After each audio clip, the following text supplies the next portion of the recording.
Listening skills are very important. This is where language begins for most of us. If you think of an infant, if you think of a child learning a language, the first stage of that language development is listening, and it's receptive, it's passive. And this can be true for students too. If you're moving towards communication, listening is such an important skill. You can imagine a person with a very well-developed question who's not prepared to hear an answer. Speaking without listening doesn't go too far. Okay, we just learned some words for names of jobs. What jobs do you remember? This is a listening lesson. We can generate a lot of language before the listening begins. Because in a real life situation, you're going to have a certain set of expectations before you go into a listening situation. The lesson begins with a big picture. And the big picture is a great way to provide the context to set up the listening and to give a little preview of some of the words that students are going to hear in that listening activity. To set up the listening, we want to make a lot of references to the big picture. It's a vocabulary-rich kind of picture where there are all the occupations that we're going to be listening to, talking about. Who fixes the lights? You're pulling vocabulary, you're pulling pronunciation, you're pulling grammar structures out of the big picture. Electrician, huh? Electrician. Yeah. Who clears the tables? Busboy. The busboy. For our first listening activity, in a very non-threatening way, we want students to be able to understand the general sense of what's happening in this conversation or dialogue or story, whatever it is. We're going to listen to a tape. Listen. Circle the words you hear.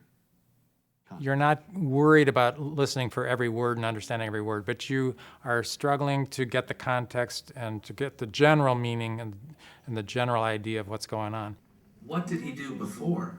He was a construction worker.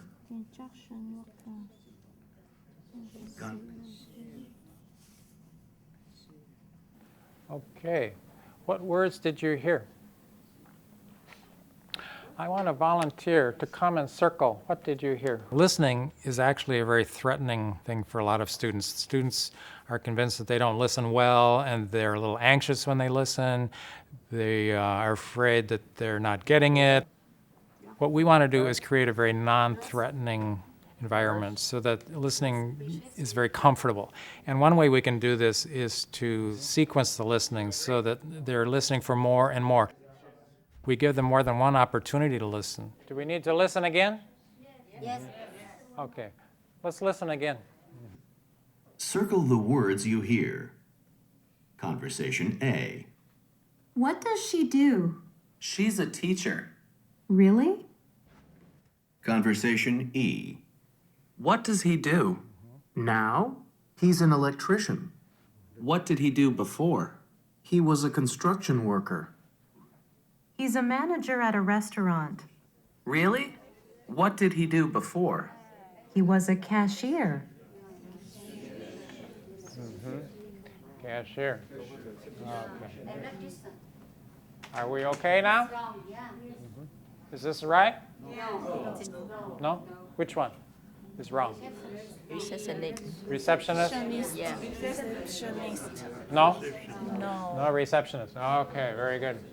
Let's take this out. Good. Let's look at page 97. That's followed by an activity where they are looking at different pictures and they have to actually match a set of pictures to a conversation that they hear, which is a little more detailed listening. Construction worker. And what's the big picture in number one?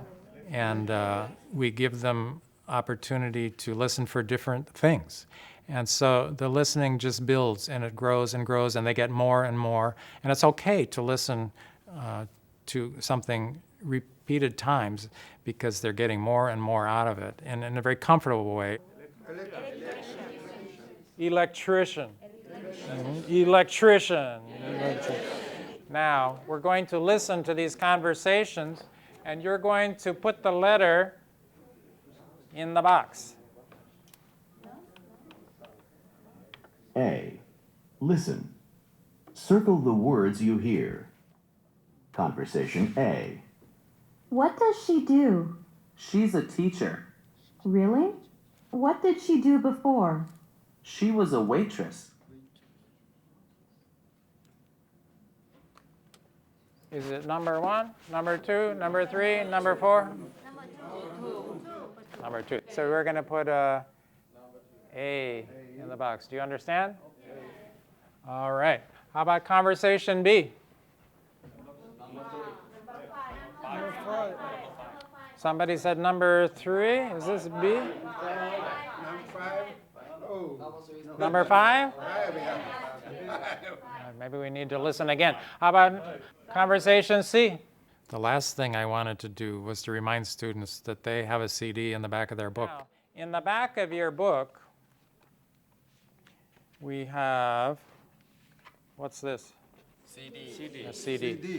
And the listening continues because they can take the CD anywhere and they can listen again. I know some students listen to the CD in the car and they're excited to have the CD, and students tell me that they listen at home, they listen in the car. Students have told me they listen at work, hopefully at break time, and they're developing their listening skills and taking the initiative to work on these skills on their own. There's a certain logical progression in terms of steps for listening. And in my mind, I think of it as before you listen, and then follow-up listening. Listening is always a continuum, and we want to set up a listening task with a context. This is what I call before you listen. And then there's a listening task, which is often a listening for the gist. It's a general listening. And then it moves towards the more detailed, more specific listening, where they listen for specific things. And so there's a logical movement through the exercises.